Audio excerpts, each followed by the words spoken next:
사랑이 많으신 하나님 아버지, 오늘도 이렇게 욥기 28장부터 42장까지 우리를 불러주시니 감사드립니다.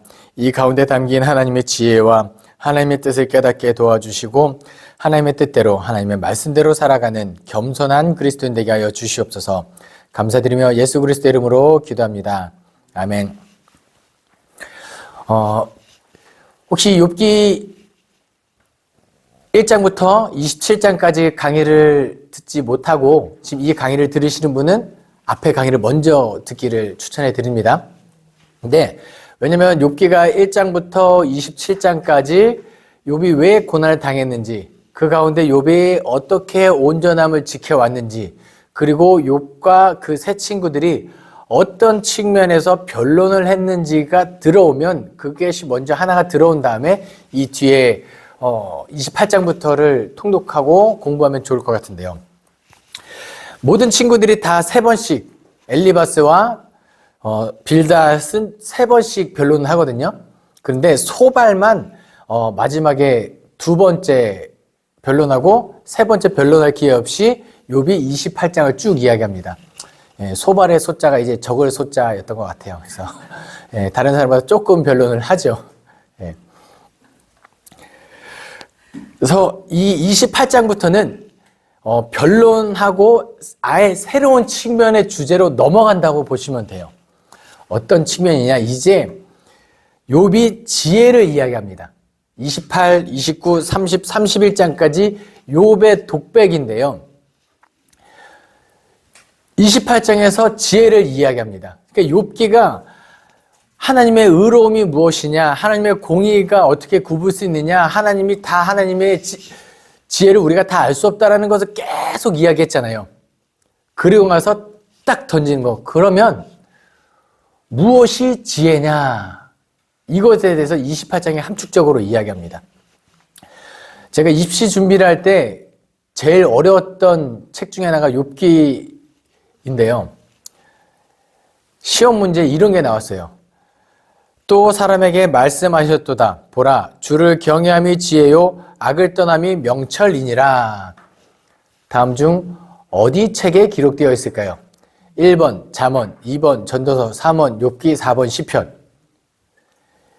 이게 우리가 지금 욥기 공부를 하고 있으니까, 아마 욥기 공부를 하고 있지 않다면 일단 시험 보는 사람 입장에서는 욥기와 시편을 일단 지우고 잠언 아니면 전도서 중에 하나를 찍을 겁니다. 그런데 놀랍게도 정답은 욥기 28장 28절. 공교롭게도 28장 지혜장 28절 지혜의 핵심. 마지막의 결론은 그럼 지혜가 무엇이냐? 사람이 다 알 수 없지만 이 가운데 무엇이 지혜냐고 말하면 주를 경외함이 지혜요, 악을 떠남이 명철이니라. 잠언과 전도서가 말하고 있는 지혜의 기준과 동일하죠. 그러니까 벗어나지 않아요. 다르지 않습니다. 결코 다르지 않아요. 이 기준을 적용하는 삶의 이 환경이 다를 수 있지만 이 기준 자체가 다르진 않다는 거예요. 지혜가 무엇이냐? 하나님의 뜻이 어디 있느냐? 하나님을 얼만큼 경외하느냐. 이게 지혜임을 욥기도 이야기하고 있습니다. 그 다음에 욥기 29장에 가면 회상장인데요. 욥이 지혜를 말하고 난 다음에 과거를 돌아보는 거예요. 라떼는 말이야. 옛날에는 이렇게 하는 거죠. 회상장. 29장 4절입니다. 내가 원기왕성하던 날과 같이 지내기를 원하노라. 그때에는 하나님이 내 장막에 기름을 발라 주셨도다. 옛날에 내가 잘 나갔는데, 근데 이게 단순히 내가 잘 나갔는 데가 아니에요. 내가 왜 잘 나갔는지에 대해서 회상을 합니다. 그리고 어느 정도로 잘 나갔느냐? 29장 13절에 망하게 된 자도 나를 위하여 복을 빌었으며 과부의 마음이 나로 말미암아 기뻐 노래하였도다. 그러니까 어려운 사람들조차 나를 위하여 기도하고 나로 말미암아 고통을 해결하고 나를 통하여 기쁨을 누렸다. 이 얘기를 하거든요. 옛날에 내가 그렇게 잘 나가고 형통했는데 그런 때가 있었지. 힘들면 그럴 수 있어요. 옛날에 그럴 때가 있었는데 아무 근심 걱정 없이 우리 다 모태에 있을 때를 추억하지 않습니까? 그때는 아무 근심 걱정이 없죠. 과거의 자신의 존재, 내가 모든 사람들 가운데 으뜸인 그런 내가 존재, 그렇게까지 형통할 때가 있었는데, 그런데 이제 현실을 직시하죠. 현실을 보면 너무 힘드네. 그래서 욥기 30장은 고통장입니다. 현재 자신의 고통스러운 현실을 토로하는데, 야, 나 너무 힘들다. 힘든데 나는 진짜 개만도 못한 사람이구나. 이게 욥이 고백한 말이에요. 보세요. 30장 1절입니다. 그러나 이제는 나보다 젊은 자들이 나를 비웃는구나. 그들의 아비들은 내가 보기에 내 양떼를 지키는 개 중에도 둘만하지 못한 자들이니라. 이게 무슨 말이냐면요.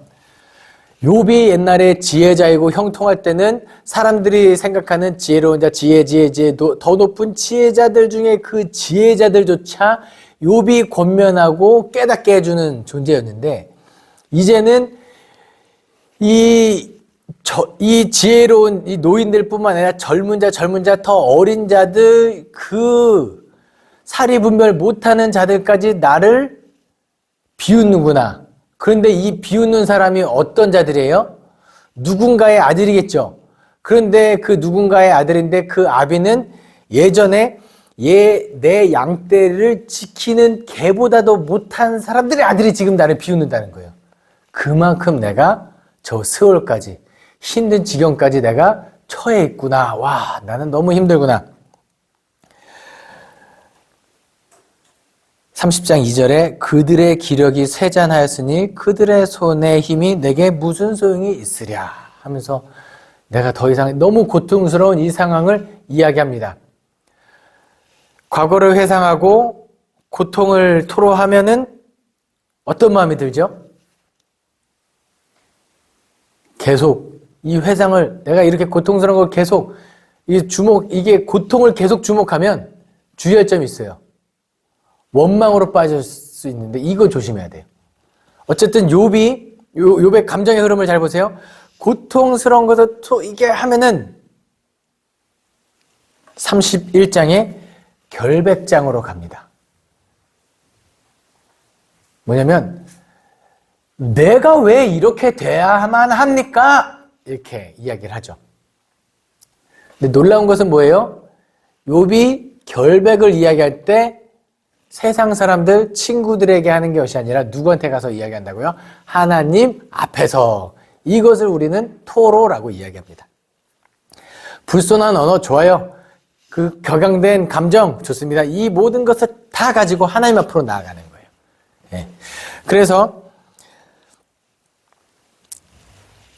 욥기 31장의 결백장, 자신은 분명히 결백하다. 5절 6절입니다. 만일 내가 허위와 함께 동행하고 내 발이 속임수에 빨랐다면 하나님께서 나를 공평한 저울에 달아보시고 그가 나의 온전함을 아시기를 바라노라.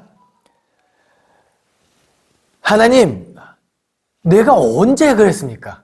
하나님 한번 가지고 와보십시오. 공평한 저울을 가지고 와서 한번 대봅시다. 그리고 내가 그 공평한 저울에 올라갔을 때 기울어지면 오케이, 하나님, 내가 시인하고 회개하겠죠. 하지만 결단코 나는 공평한 저울에 올라가도 나는 기울어지지 않을 겁니다. 35절에 누구든지 나의 변명을 들어다오 나의 세명이 여기 있으니 전능자가 내게 대답하시기를 바라노라. 나를 고발하는 자가 있다면 그에게 고소장을 쓰게 하라. 누가 나를 고발해도 나는 떳떳하다. 이 얘기를 하고 있는 거예요. 중요한 건 뭐라고요? 누가 앞에서? 하나님 앞에서. 28장에 지혜를 말하고 무엇이 지혜인지 일단 전제 조건을 때리고 거기에 그 기반 위에서 나의 과거를 회상하고 그리고 나의 고통을 직면하고 나의 결백을 주장하고 토로가 어디서? 하나님을 경외하는 것 안에서 이루어져야 한다는 것을 이제 28, 29, 30, 31장이 이야기하고 있는 겁니다. 이렇게 욥이 이렇게까지 감정이 격양되면 누가 등장해서 그래 해줘야 되죠? 하나님이. 그렇죠? 그런데 하나님이 등장하기 전에 누가 등장하느냐? 엘리후라는 사람이 등장합니다. 엘리후가 하는 역할은 새로운 측면의 이야기도 하지만 또 하나는 뭐냐면 이거예요.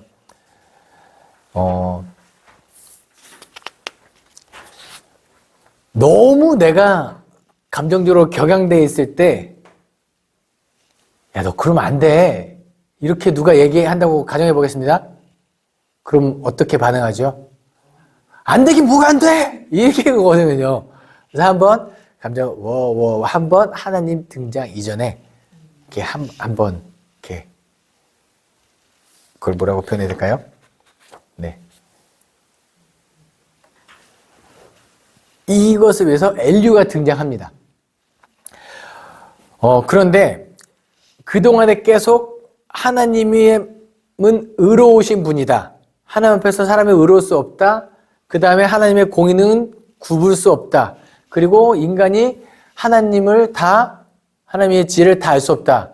그러니까 이 고난의 원인이 너의 죄에 있었다면 그 고난의 원인을 제하여버리고 다시 회복하자라는 측면으로 계속 이야기가 전개됐잖아요. 근데 엘리후는 새로운 측면을 이야기합니다. 무엇이냐면은 고난의 원인이 무엇이냐가 아니라 고난의 유익이 무엇인지 한번 생각해 봅시다 라는 이야기를 해요. 한번 37장까지 한번 해볼게요. 처음에 욥이 이 결백장까지 마지막에 하나님께 쭉 토로하고 난 다음에 욥이 뭐라고 하느냐, 엘리후가 뭐라고 하느냐, 32장 1절입니다. 욥이 자신을 의인으로 여김으로 그 세 사람이 말을 그치니 이제 남족 속 부수 사람 바라겔의 아들 엘리후가 화를 내니 그가 욥에게 화를 내면 욥이 하나님보다 의롭다 하며 또 세 친구에게 화를 내면 그들이 능히 대답하지 못하면서도 욥을 정죄함이라 이거예요. 뭐죠? 욥도 틀렸고 엘리후 그 욥의 세 친구도 틀렸다. 아니면 틀렸다가 아니라 하나님의 생각은 다르다. 이것을 이야기하고자 함이죠. 그러면서 6절에 부스 사람 바라겔의 아들 엘리후가 대답하여 이르되 나는 연소하고 당신들을 연로함으로 뒷전에서 나의 의견을 감히 내놓지 못하였노라. 그러니까 이 엘리후가 그동안의 변론을 다 듣고 있었을 때 가만히 있었죠. 가만히 있었던 이유는 뭐예요? 내가 연소하기 때문에, 내가 어르신들보다는 어리기 때문에 가만히 있었습니다. 예. 근데 여러분, 이거 MZ세대들한테는 안 통합니다. 요즘 젊은 세대는 하고 싶은 말 다 합니다. 그러니까 이 욥기, 이 엘리후를 가지고 야, 너 나이 들인 게 가만히 있어 이러면 안 돼요. 상황에 따라 좀 다릅니다. 근데 엘리후도 끝까지 참으려고 했는데 말할 수밖에 없었던 이유를 32장 18절에 이야기합니다. 내 속에는 말이 가득하니 내 영이 나를 압박함이라. 하나님께서 하신 말을 주신 거죠. 그 입에, 그 마음에 하나님의 영이 감동해서 말을 하게 하는데 그 측면이 무엇이냐? 바로 고난이 주는 유익이 무엇이냐라는 거예요. 이렇게 한번 설명해 보겠습니다. 인생의 제일 되는 목적은 뭐죠? 하나님을 영화롭게 하고 하나님을 즐거워하고 하나님을 기쁘게 하는 거죠. 그러면 하나님을 기쁘게 하려면 하나님은 저기, 나는 여기 이러면서 원격으로 기쁘게 하는 건가요? 아니면은 하나님과 함께 하는 건가요? 하나님과 함께 하는 거죠. 그렇죠. 부모님들도 매달 꼬박꼬박 용돈을 많이 보내주는 것보다 매일매일 조금씩 안부 전화하고 한 번씩 찾아오는 것이 더 기쁘죠. 물론 매달 꼬박꼬박 용돈이 같이 들어오면 더할 나위 없죠. 예, 물론 그거예요. 예. 하지만 궁극적으로 이 선물을 통하여 다양한 것을 통하여 내가 각자의 삶에 잘했지만 함께 하기를 원한다는 거예요. 함께 하는 것이 기쁨이고 함께 하는 것이 하나님의 기쁨인과 동시에 우리의 행복이고 우리의 즐거움인 거 맞죠? 그럼 여쭤볼게요. 여러분들은 언제 기도를 많이 하시고 언제 기도가 더 잘 되시나요? 행복할 때 기도가 잘 되나요? 고난 가운데 기도가 더 잘 되시나요? 고난 가운데. 안타깝지만 그건 사실이죠. 그러면 하나님께서 예수님께서도 산상수훈에 말씀하시죠. 애통하는 자는 복이 있나니. 애통하는 게 뭐가 복입니까? 힘들어 죽겠는데. 근데 예수님께서 뭐라고 하시죠? 애통하는 자는 복이 있나니 그들이 위로를 받을 것임이라. 하나님과 함께하는 것을 느낄 수 있다는 거죠. 고난이 주는 유익은 그거예요. 내가 고난을 당한 원인을 아무리 찾아도 알 수 없지만 중요한 건 현재 내가 고난 당하기 때문에 하나님을 더 찾고 하나님과 함께하게 되는 것이 아니냐. 물론 이 고난이 너무해서 내 힘으로 감당할 수 없을 때 포기하고 시험에 들어서 신앙을 잃어버린 사람도 종종 있죠. 그런데 또 이 고난이 계속돼서 내가 기도할 힘조차 잃어버릴 때 우리에게 주신 하나님의 말씀이 뭐죠? 이와 같이 성령도 우리의 연약함을 도우시나니 우리는 마땅히 기도할 바를 알지 못하나 오직 성령이 말할 수 없는 탄식을 우리를 위하여 친히 간구하시느니라. 아멘. 고난이 주는 유익이 뭐라고요? 하나님이 나와 함께 하시고 그것을 우리가 더 피부로 느낄 수 있게 하는 거 아니냐 이거예요. 엘리후가 하는 말들이 쭉 그런 이야기입니다.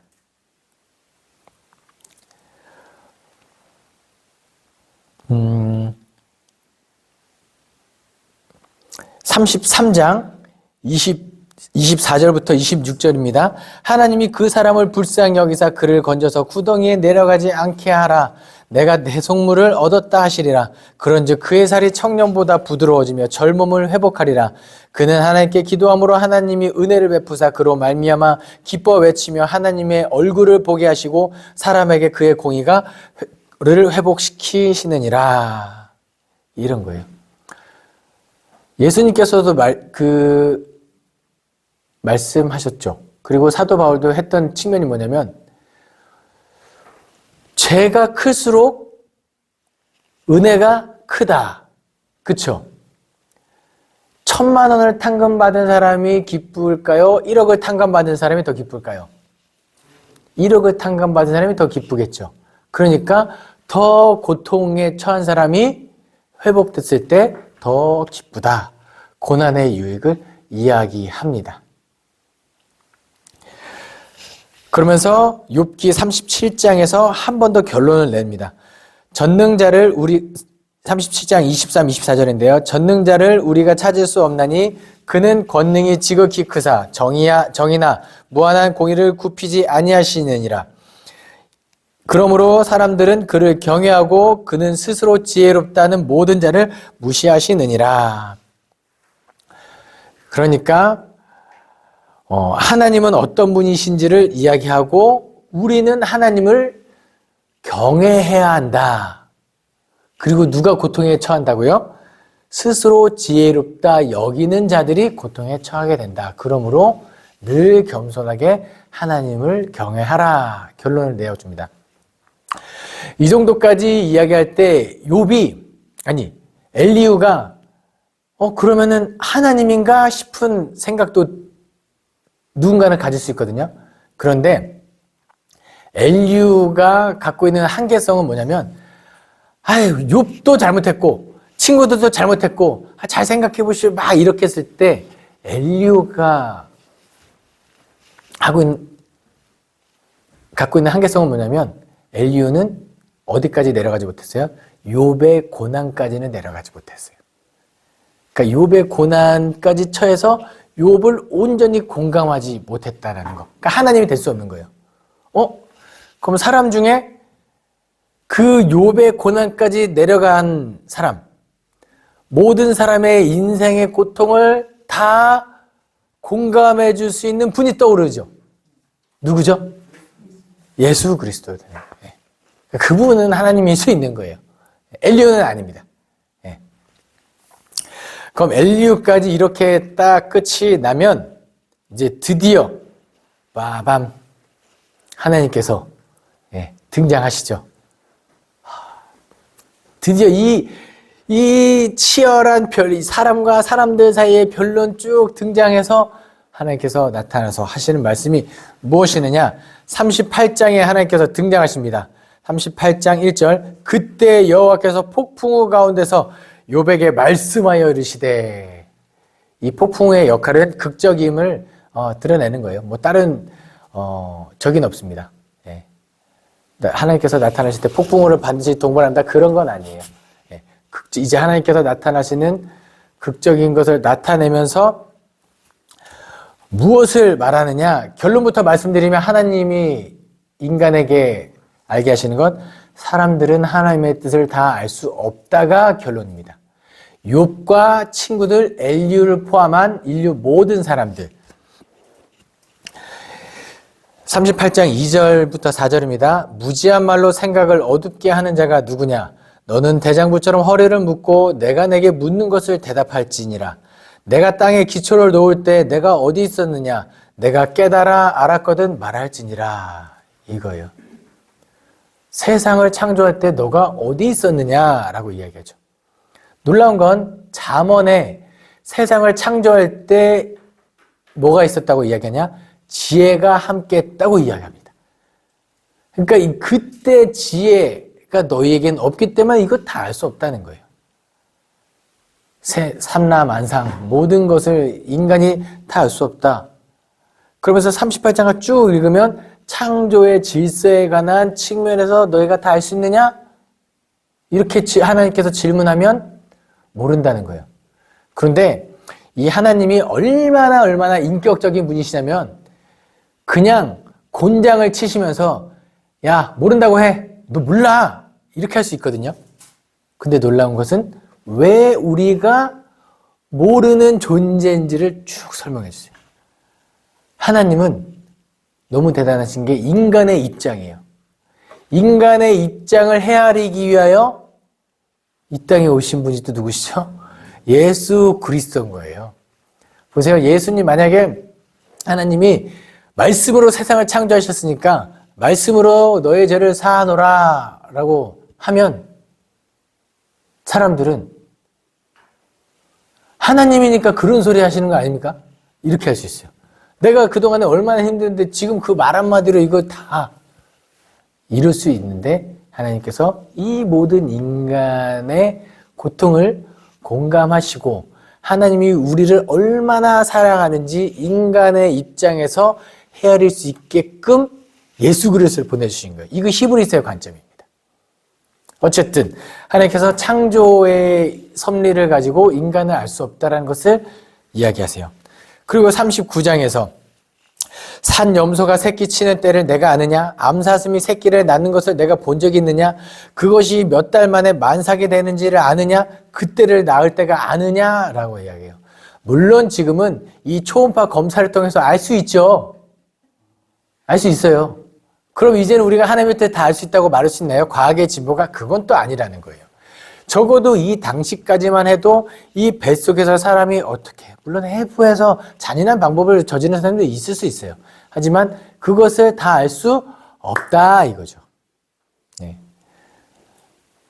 예전에 어떤 산부인과 의사 선생님이 이 임신부터 출생까지의 과정을 과학적으로 쭉 보면 하나님을 믿을 수밖에 없다. 자기는 이런 고백을 하신 분들도 제가 본 적이 있거든요. 어쨌든 자연 만문의 순리조차 인간이 다 모르는데 이것을 창조한 하나님을 인간이 다 알 수 없다라고 39장에 이야기하시죠. 40장에 여호와께서 또 욥에게 일러 말씀하시되 트집지 않는 자가 전능자와 다투겠느냐? 하나님을 탓하는 자는 대답할지라. 욥아 대답해봐라. 욥이 여호와께 대답하여 이르되 보소서 나는 비쳐나오니 무엇을 주께 대답하리이까? 손으로 내 입을 가릴 뿐 이로소이다. 내가 한번 말하였사온즉 다시는 더 대답하지 아니하겠나이다. 사람들 앞에서 욥의 태도와 하나님 앞에서 욥의 태도가 달라지는 거죠. 네. 그게 맞죠. 무슨 말을 합니까? 무슨 말을 하겠어요, 하나님 앞에. 듣는 거죠. 권위자 앞에서, 하나님 앞에서.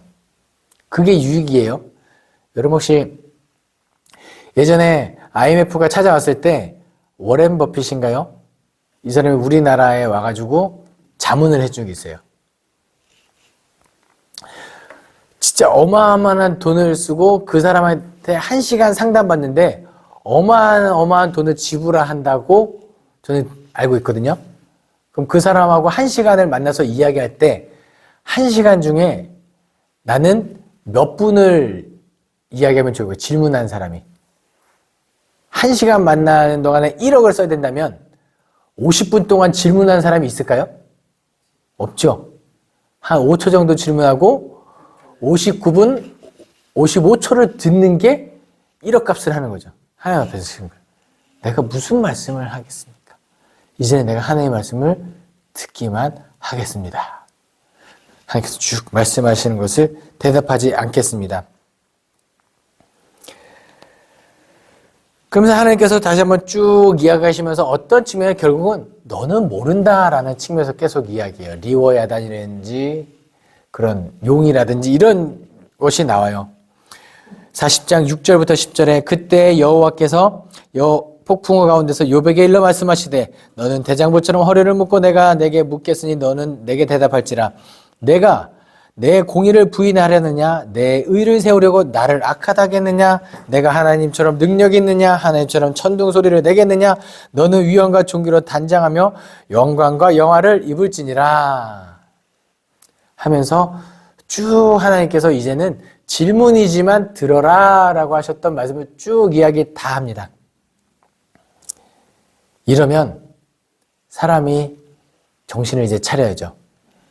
토로할 때는 핏대를 세웠지만 이 하나님의 음성 앞에 욥이 어떻게 태도가 바뀌죠? 42장 1절 욥이 여호와께 대답하여 이르되 주께서는 못하실 일이 없사오며 무슨 계획이든지 못 이루실 것이 없는 줄 아오니 무지한 말로 이치를 가리는 자가 누구니까 나는 깨닫지 못한 일을 말하였고 스스로 알 수도 없고 헤아리기도 어려운 일을 말하였나이다.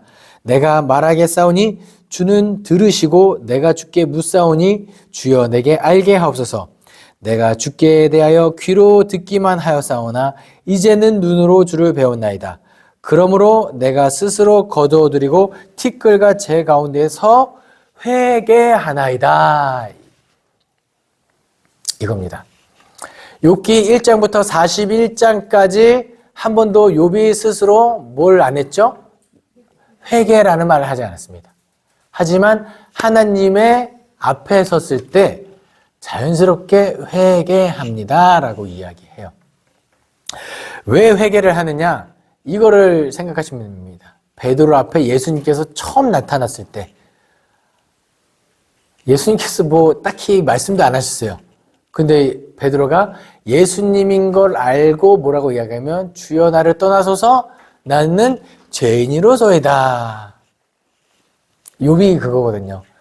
그동안의 사람들 앞에 사람들의 기준에서 그동안에 내가 알았던 이 모든 걸 기준했을 때 나는 의로운 존재고 나는 회개하지 않아도 돼 라는 입장이 있었는데 하나님 앞에 직면하니까 회개하겠습니다.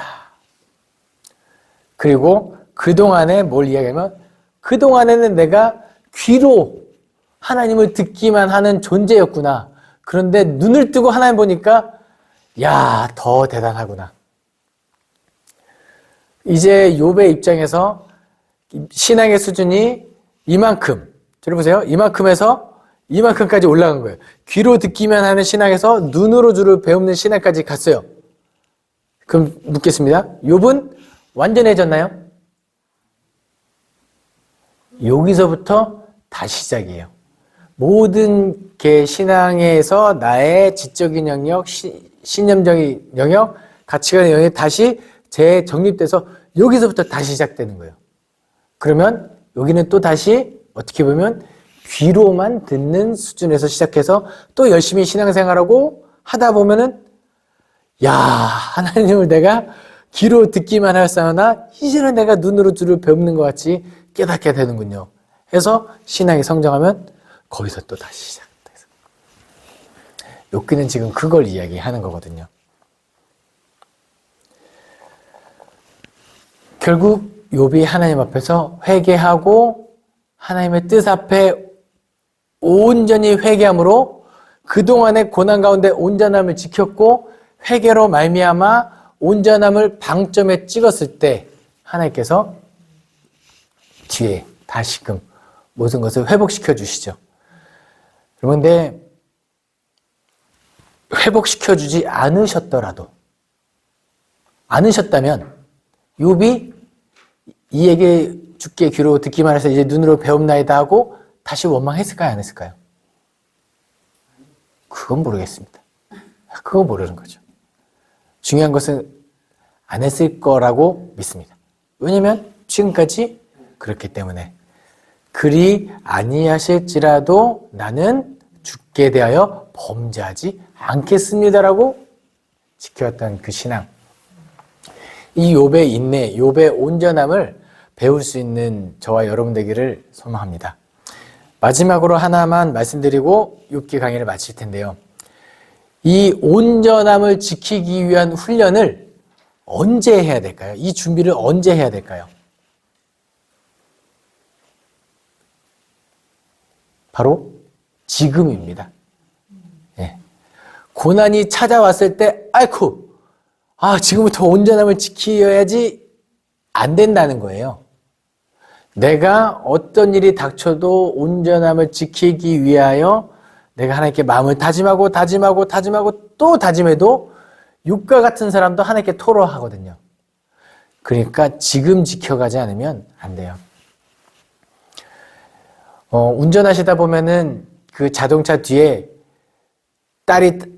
아이가 타고 있습니다. 아이의 혈액형은 A형입니다. 이거 스티커 보신 적 있으시죠? 이 스티커 언제 붙여야 되죠? 사고 나기 전에 붙여야 돼요. 사고 난 다음에 잠깐 이렇게 안전벨트 풀고 빨리 나가서 뒤에 스티커 이게 안 떼어져 하면서 뒤에 그때 붙이는 게 아니거든요. 그 시험이 닥치기 전에 미리 붙여놓는 거예요. 온전함을 지키기 위한 연습, 기도를 통하여, 말씀을 통하여, 예배를 통하여 혹시 과거에 내가 힘들 때 어떻게 극복했는지를 또 묵상하면서 온전함을 지키기 위한 훈련을 바로 지금 할 수 있는 저와 여러분 되기를 간절히 소망합니다. 기도하겠습니다. 사랑이 많으신 하나님 아버지 감사합니다. 오늘도 욥기 말씀을 통하여 우리가 무엇이 지혜이며 무엇이 온전함인지 깨닫게 하신지 감사드립니다. 아버지 하나님 여호와를 경외하는 것이 아버지 하나님 지혜임을 깨닫게 하셨사오니 하나님께 날마다 가까이 나아가게 도와주시고 하나님과 함께함으로 기쁨을 누리며 살아가게 하여 주시옵소서. 하나님 인생 가운데 혹 고난이 찾아올지라도 하나님을 원망하지 않게 도와주시고 고난 가운데 하나님의 뜻을 깨달으며 나아갈 수 있는 그리스도인 되게 도와주시옵소서. 온전한 그리스도인이 되기를 소망하며 예수 그리스도 이름으로 기도합니다. 아멘.